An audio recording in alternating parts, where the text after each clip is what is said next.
उर्दू है मेरा नाम, मैं खुसरो की पहली, क्यों बनाते हो मुझे तअस्सुब का निशाना। दोस्तों, ये जो अल्फाज हैं ये किसी आम शायर के नहीं हैं, ये उस भाषा की आवाज़ है जिसे इस मुल्क में पराया बना दिया गया। उर्दू जो हिंदुस्तान की मिट्टी में पैदा हुई, यहाँ पली बड़ी, यहाँ जवान हुई, लेकिन कुछ लोगों ने उसे गैर बना दिया। लेकिन आज आलम ये है कि इस भाषा को लेकर राजनीति हो रही है। उर्दू भाषा को लेकर हिंदू मुसलमान करके बांटा जा रहा है, नफरत फैलाई जा रही है। ऐसे में आज हम बात करेंगे उस जुबान की जिसकी पहचान को मिटाने की कोशिश तो बहुत की गई, लेकिन मिटा नहीं सके। 15 अप्रैल 2025 भारत के संविधान और विविधता के इतिहास में एक नया अध्याय जुड़ गया। दरअसल मामला था महाराष्ट्र के अकोला जिले के पाटूर नगर परिषद का, जहां नगर भवन पे म्यूनिसिपल काउंसिल पटूर का बोर्ड मराठी के साथ उर्दू में भी लिखा गया, जिसको लेके एक पूर्व पार्षद वर्षाताई बगाटे को इस पे आपत्ति थी। उन्होंने कहा कि उर्दू सरकारी भाषा नहीं है तो ये बोर्ड पे क्यों है। इसको लेके बवाल मच गया। फिर क्या, ये मामला जो है वो हाई कोर्ट गया, लेकिन बात नहीं बनी। इसके बाद मामला सुप्रीम कोर्ट पहुंचा।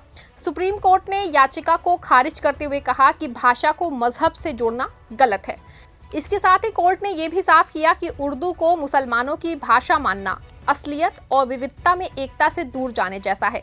जस्टिस सुधांशु धूलिया और जस्टिस के विनोद चंद्र की पीठ ने ये टिप्पणी महाराष्ट्र के अकोला जिले के पातुल के पूर्व पार्षद वर्षाताई संजय बागड़े की याचिका पे जो है सुनवाई के दौरान की। इस दौरान कोर्ट इस मामले की सुनवाई में कहा कि भाषा कोई मजहब नहीं होती है और ना ही ये किसी मजहब का प्रतिनिधित्व करती है।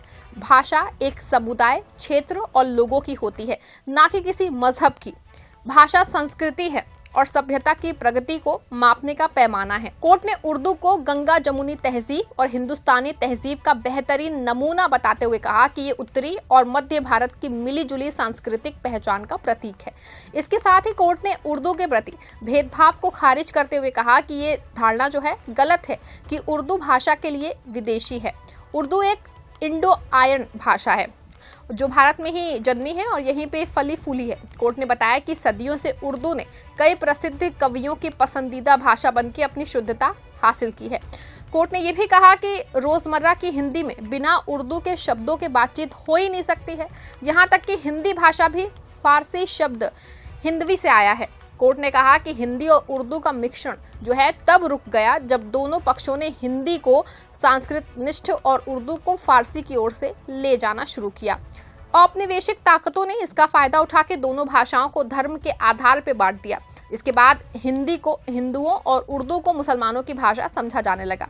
कोर्ट ने इसे विविधता में एकता और सार्वभौमिक भाईचारे से भटकाया बताया। ऐसे में इस फैसले से उस नफरत को चुनौती दी जो भाषा के नाम पे फैलाई जा रही थी। हालांकि ये कोई पहला मौका नहीं है। आपको बता दूं कि उर्दू पे कई बार राजनीतिक हमले हुए हैं। इससे जुड़े इतिहास में 1947 के बंटवारे के बाद एक झूठी कहानी फैलाई गई। ऐसा कहा गया कि उर्दू जो है पाकिस्तान की भाषा है, ये मुसलमानों की भाषा है, ये भारत की नहीं है। लेकिन ये महज जो है अफवाह थी। सच तो ये है कि उर्दू का जन्म जो है हिंदुस्तान में हुआ। ये दिल्ली, लखनऊ, हैदराबाद, अमरोहा, पटना, बनारस, मुरादाबाद की गलियों में पली बड़ी। मगर अफसोस ये है कि राजनीति को एक दुश्मन चाहिए था और उन्होंने उर्दू को मुस्लिम पहचान बना दिया, जबकि ये वही भाषा है जिसमें गांधी ने भाषण दिए, नेहरू ने संविधान सभा को संबोधित किया, भगत सिंह ने जेल में खत लिखे और आज भी भारत की अदालतों में हलफनामे पेशी और वकालतनामे जैसे शब्द इस्तेमाल होते हैं। इतिहास के पन्नों को खोला जाए तो इससे जुड़े कई किस्से हैं जो कि इस बात का सबूत है कि उर्दू किसी भी एक मजहब की मोहताज नहीं है। आपको बता दूं कि उर्दू को लेके महात्मा गांधी कहते थे कि हिंदुस्तानी भाषा में हिंदी और उर्दू दोनों का समावेश है। इसे अलग करना हमारी राष्ट्रीय आत्मा को चीर देना है। वहीं पंडित नेहरू ने फॉरेन अफेयर्स मैगजीन में 1938 में लिखा था कि हिंदुस्तानी भाषा वो भाषा है जो भारत के हर कोने में समझी जाती है। इसे हर भारतीय को दूसरी भाषा के रूप में सीखना चाहिए। इसी के साथ ही उर्दू और हिंदी एक दूसरे की बहनें हैं। इसमें वैसा ही रिश्ता है जैसा आत्मा और शरीर का होता है। इतना सब कुछ होने के बावजूद भी आज उर्दू को मुसलमानों से जोड़ा जाता है। ऐसे में एक सवाल ये भी बनता है कि उर्दू को गलत पहचान क्यों दी गई। उर्दू को मुसलमानों की भाषा कहना इतना ही मूर्खतापूर्ण है जितना कि तमिल को सिर्फ ईसाइयों की भाषा कहना। उर्दू में नजीर अकबराबादी जैसे शायर थे जो कि होली पे कविता लिखते थे और कृष्ण लीला का गुणगान करते थे।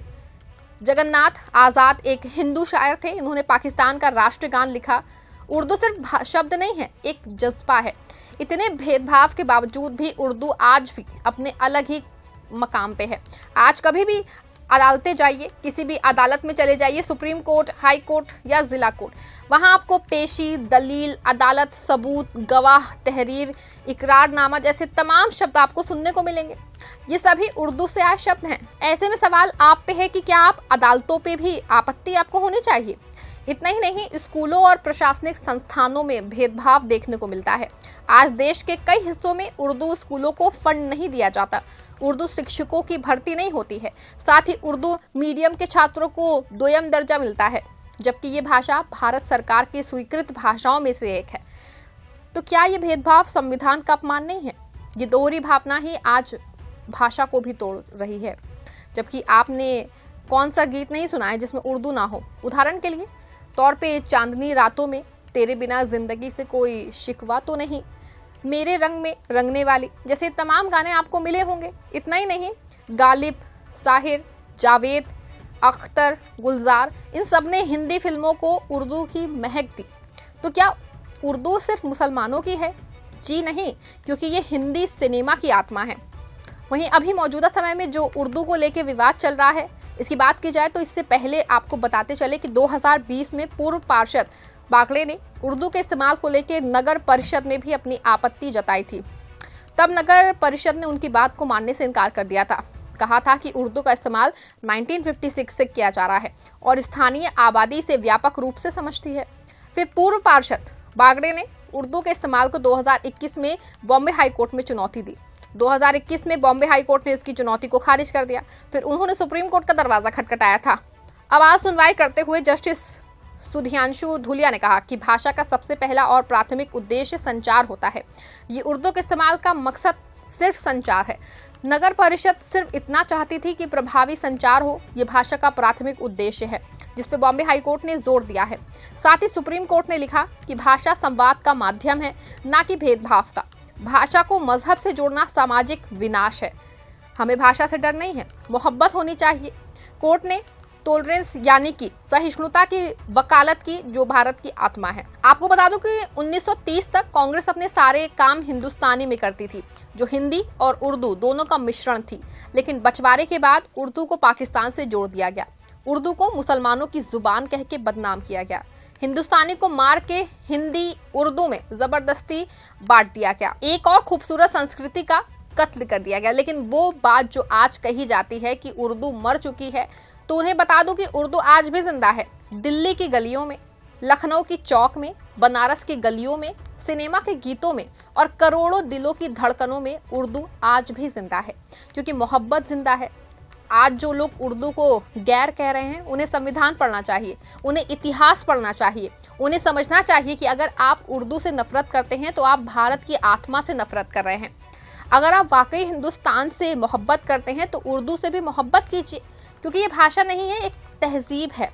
उर्दू है मेरा नाम। ये आवाज़ जो है अब दबने वाली नहीं है। फिलहाल के लिए इस खबर बस इतना ही। आप देखते रहें 4 PM। धन्यवाद।